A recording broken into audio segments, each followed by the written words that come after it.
Warren Buffett, Peter Lynch, Radhakishan Damani, Rakesh Jhunjhunwala कुछ ऐसे नाम हैं जिन्होंने शेयर बाजार में इन्वेस्टमेंट करके अरबों खरबों कमाए। आखिर ये शेयर बाजार है क्या? गुड मॉर्निंग फ्रेंड्स, मैं विवेक सिंह आपको अपने इस चैनल में स्वागत करता हूँ। चलिए आज इस चैनल में हम जानेंगे शेयर बाजार में इन्वेस्टमेंट कैसे कर सकते हैं, इन्वेस्टमेंट का डिफरेंट डिफरेंट कैटेगरी, निवेश का डिफरेंट डिफरेंट कैटेगरी क्या होता है, एंड मेनली शेयर बाजार पर फोकस करेंगे जिसमें हम इन्वेस्टमेंट कैसे स्टार्ट कर सकते हैं। ओके। जैसा कि आप देख रहे हैं, निवेश निवेश डिफरेंट डिफरेंट एसेट क्लास जो है, इन सारे ये सारे एसेट क्लास हैं जिसमें आप निवेश कर सकते हैं, चाहे वो बिटकॉइन हो, चाहे वो बॉन्ड हो, चाहे वो फिक्स डिपॉजिट हो, चाहे वो सोना हो, चाहे वो जमीन हो, चाहे वो शेयर बाजार हो, चाहे वो रियल एस्टेट हो। समय के अनुकूल ये सारे जो इन्वेस्टमेंट क्लास है, ये कुछ ना कुछ रिटर्न आपको बना के देंगे। सब में रिटर्न जो है, रिटर्न का जो परसेंटेज है, आपको कितना जो अमाउंट मिलेगा वो सब में अलग हो सकता है। सपोज फिक्स डिपॉजिट जो है ये सेफ इन्वेस्टमेंट माना जाता है, यहाँ पे आपका रिटर्न 5 से 7% ईयरली बेसिस पे बनता है। सेम वे बॉन्ड भी जो है ये भी सेफ है, यहाँ पे भी 5 से 7% का रिटर्न बनेगा। हाउएवर शेयर बाजार जो है, यहाँ पे संभावनाएं अपार है, बट ये एक रिस्की एसेट है।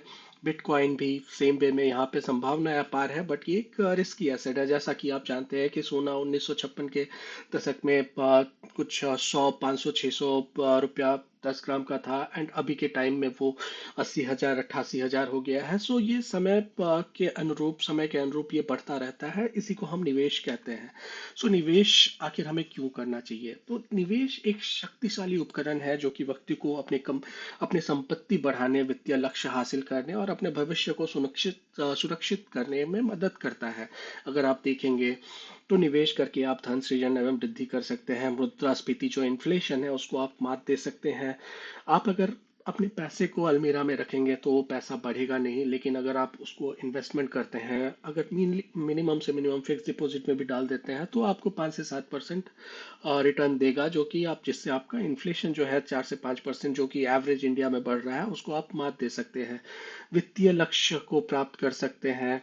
निष्क्रिय आय सृजन कर सकते हैं। आप कहीं पे कार्यरत हैं, बट अगर आप इन्वेस्टमेंट करते हैं तो आपको उससे भी आय आपका मिलता रहेगा, जिससे आपका निष्क्रिय आय जो है, सेकेंडरी इनकम जो है वो स्टार्ट हो जाएगा।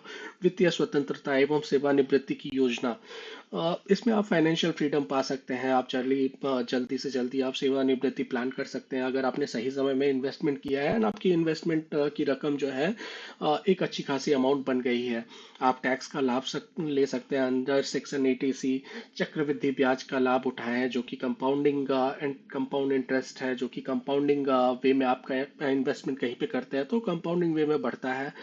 जैसे आप 100 रुपया इन्वेस्ट किए, वो 110 रुपया हुआ, तो अगले साल वो 110 पे फिर आपका कंपाउंडिंग इंटरेस्ट बनेगा। दैट्स वाई ये आपका उसका लाभ उठा सकते हैं। इमरजेंसी की कोई भी सिचुएशन हो, खुदा न खास्ता अगर कोई भी मेडिकल इमरजेंसी आई या कोई आपातकाल सृजित हुआ, तो आपका अगर इन्वेस्टमेंट अच्छा खासा अमाउंट है तो आप जो है उस समय उस आपातकाल से निपट सकते हैं, बहुत ही बखूबी निपट सकते हैं।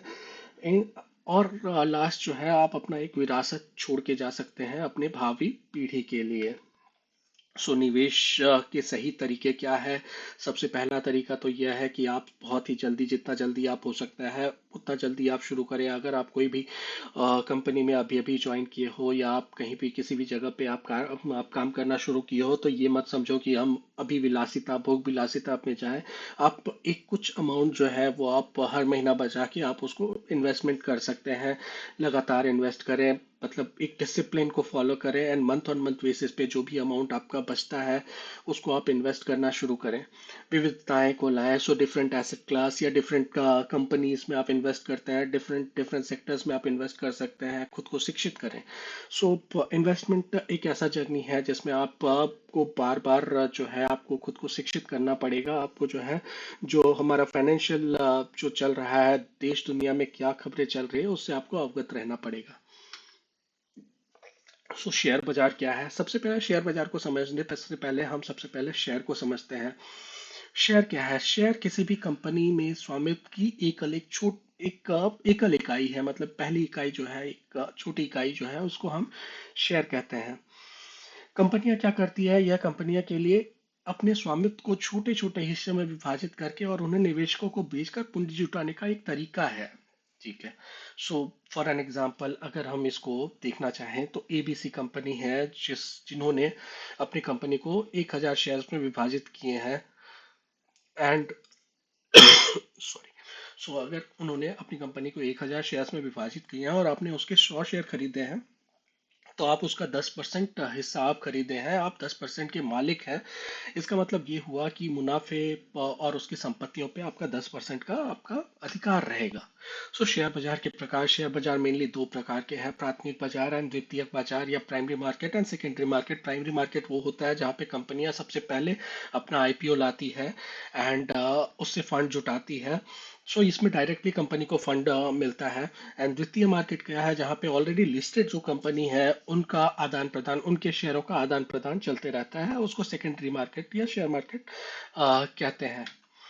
सो शेयर बाजार कैसे काम करता है, सबसे पहले तो शेयरों की लिस्टिंग होती है। आप अगर देखेंगे बहुत सारे 5,000 शेयर, 6,000 शेयर सभी हमारे शेयर मार्केट्स पर लिस्टेड है। सो ये सारे शेयर, सारे कंपनियों की लिस्टिंग होती है, उसके पास उनमें ट्रेडिंग होती है, मतलब दो लोग, कुछ लोग खरीदते हैं कुछ लोग बेचते हैं, इस तरीके से ट्रेडिंग होता है। मूल्य निर्धारण जो है शेयर मार्केट की कीमत जो है, मेनली इसका मूल्य निर्धारण जो है कुछ आर्थिक गतिविधियों या तो बाजार की कुछ जो भावना है या फ्यूचर आने वाले कुछ कारक है उसके ऊपर आधारित रहती है, जिससे इसका मूल्य ऊपर या अप या डाउन होते रहता है। निपटान अगर आप देखेंगे, सेटलमेंट जो है आप आज खरीदे तो T+1 डेज में सेटलमेंट जो है उस तरीके का आपका सेटलमेंट होता है। एंड जो ब्रोकर है वो इसमें इन्वॉल्व रहती है। शेयर बाजार में मुख्य भागीदार कौन है, तो अगर आप देखें तो निवेशक जो कि शेयर खरीदते या बेचते हैं उन्हें निवेशक करते हैं। तो निवेशक खुदरा निवेशक जो होते हैं, खुदरा निवेशक हो सकते हैं, संस्थागत निवेशक हो सकते हैं और विदेशी निवेशक हो सकते हैं। सो इनकी निवेश के वैल्यू के ऊपर इनको डिफरेंट डिफरेंट कैटेगरी में डिवाइड किया गया है। नेक्स्ट कंपनियां होती है जो कि लिस्टेड रहती है, पूंजी जुटाने के लिए अपने शेयर को सूचीबद्ध करती है। सो ये सारी कंपनियां जो है सेकंड फैक्टर है जो कि शेयर मार्केट का मुख्य भागीदार है। अगर आप थर्ड में देखें तो स्टॉक एक्सचेंज है, जो प्लेटफॉर्म है जहां पर शेयर का कारोबार चलता है उसको हम स्टॉक एक्सचेंज कहते हैं। मेनली इंडिया में एनएससी और बीएससी ये दो एक्सचेंज है जहां पर शेयर का एक्सचेंज होता है, जहाँ पे कारोबार चलता है। ब्रोकर जिसके थ्रू, जो माध्यम है जिसके थ्रू निवेशक जो है अपना शेयर खरीदते या बिक्री करते हैं उसको ब्रोकर कहते हैं। देन नियामक ऐसी एजेंसी है, ये फिफ्थ नंबर है। अगर आप नियामक देखें तो ये ऐसा संगठन है जो कि ये सारे चीजों को देख रेख कहते हैं, ये इन पर निगरानी रखती है। सो इंडिया में सेबी जो है वो शेयर बाजार की गतिविधियों पर नियंत्रण करती है, उसे हम सेबी कहते हैं, सेबी का ऑर्गेनाइजेशन है। सो शेयर बाजार के लाभ अगर आप देखें तो क्या होता है, तो शेयर बाजार से आप धन सृजन कर सकते हैं, पूंजी वृद्धि एवं लाभांश के माध्यम से उच्च रिटर्न की संभावना यहाँ पर है।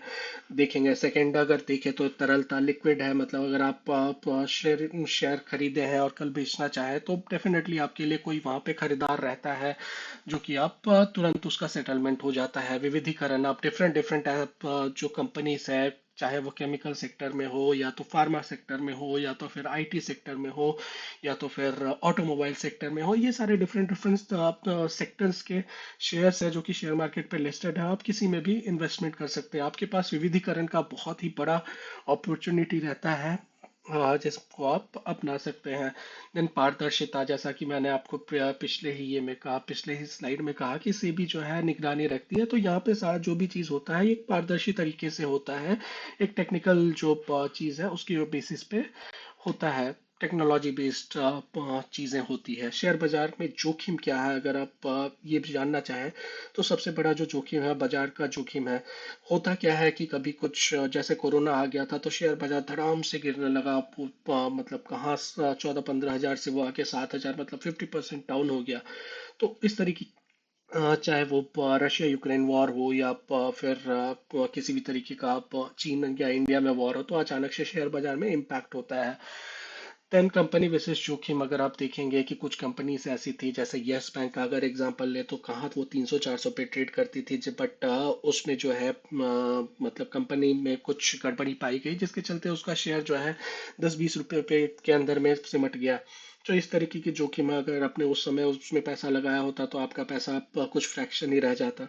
तरलता या जोखिम अगर आप तरलता रिलेटेड जोखिम अगर आप देखें तो कुछ ऐसे स्क्रिप्ट हैं जो कि इलिक्विड है, अगर आप उसमें खरीद लेते हैं, उनके शेयरों को खरीद लेते हैं, तो आपका शेयर जो है बिकने में दिक्कत हो सकता है। देन अस्थिरता है, शेयर की कीमतें जो है अल्प अवधि में ऊपर नीचे होती रहती है। अब होता क्या है कि आपने कुछ समझ कर आपने इन्वेस्ट कर दिया, आपने 10 लाख रुपया इन्वेस्ट कर दिया, आपकी बेटी की शादी आने तक हम जो है इसको बेटी की शादी के समय में निकालेंगे। बट उस समय अगर बाजार जो है समझिए 2 से 3 महीने में अगर बाजार नहीं चल पाता है या उल्टा आपके विपरीत चल जाता है, तो आपका कुछ अमाउंट जो है आपको उस समय अस्थिर अमाउंट ही निकालना पड़ेगा। तो शेयर बाजार में निवेश हम कैसे शुरू कर सकते हैं? अगर हम देखें तो शेयर बाजार में इन्वेस्टमेंट के लिए हमें डीमैट और ट्रेडिंग खाता खोलना पड़ेगा। सो डीमैट खाता आपके शेयरों को इलेक्ट्रॉनिक रूप में रखता है, एंड ट्रेडिंग खाते में हम खरीद बिक्री कर सकते हैं। शोध आपको शोध जो है वो करना पड़ेगा, किस कंपनी में निवेश करें, किस कंपनी का रिजल्ट अच्छा आ रहा है, कौन सी कंपनी किस रेट पे वृद्धि कर रही है, उस हिसाब से आपको शोध करना पड़ेगा। देन छोटी शुरुआत करें। इनिशियली ये बोला जाता है कि आप अपना शुरुआत छोटा करें, छोटा आप मतलब सीखते रहिए, थोड़ा सा शुरुआत करिए और उसके बाद आप लर्न करिए, एंड जैसे जैसे आप सीखते जाते हैं आप अपना इन्वेस्टमेंट बढ़ाते जाइए। विविधता लाएं आप, डिफरेंट डिफरेंट, जैसा मैंने कहा, डिफरेंट डिफरेंट सेक्टर्स है, डिफरेंट डिफरेंट कंपनी से आप उसमें अपना, एंड उसमें भी आप अगर देखें तो स्मॉल कैप होता है, मीडियम कैप होता है, लार्ज कैप होता है, तो डिफरेंट डिफरेंट कैटेगरीज की कंपनी होती है जिसमें आप इन्वेस्ट कर सकते हैं। हम अपनी अगली वीडियो में उनके बारे में चर्चा करेंगे। उसके बाद आप निगरानी करें, जो आपने खरीद लिया है आप उसको डेली बेसिस पे वॉच करें, आप उसको रेगुलर बेसिस पे वॉच करें कि उसका प्राइस जो है उस कंपनी में कुछ घटनाएं तो नहीं हो रही है जो कि प्रभावित कर सकती है शेयर प्राइस के भाव को। तो ये भी आपको देखते रहना पड़ेगा, उस कंपनी के रिजल्ट को एनालिसिस करते रहना पड़ेगा कि कंपनी जो है अच्छी गति से बढ़ रही है कि नहीं। बिकॉज अगर कंपनी जिस वे में बढ़ेगी आपका शेयर जो है उसी वे में बढ़ेगा। सो ये भी आपको देखना पड़ेगा। अगर आप देखें तो शेयर बाजार के सूचकांक जो है मेनली, अगर आप इंडिया में देखें तो सेंसेक्स और निफ्टी, ये दो सूचकांक है जिसका आप डेली बेसिस पे देखते हैं कि सिर्फ सेंसेक्स अप हुआ, निफ्टी अप हुआ, डाउन हुआ, ये सारी चीज देखते हैं। तो सेंसेक्स क्या है? सेंसेक्स जो है ये बीएससी जो है उसकी 30 जो बड़ी कंपनियां हैं उसके प्रदर्शन को ट्रैक करने का एक सूचीबद्ध जरिया है जिसको हम सेंसेक्स कहते हैं। सेम वे में निफ्टी 50 जो है एनएससी पे लिस्टेड जो 50 बड़ी कंपनियां हैं उनके प्रदर्शन को ट्रैक करता है, उसको हम निफ्टी 50 कहते हैं। Okay, so that's all from my side. Thank you. Please बताइएगा ये वीडियो आपको कैसा लगा, एंड अगले वीडियो में हम और भी जानकारी आपके समक्ष साझा करेंगे। धन्यवाद।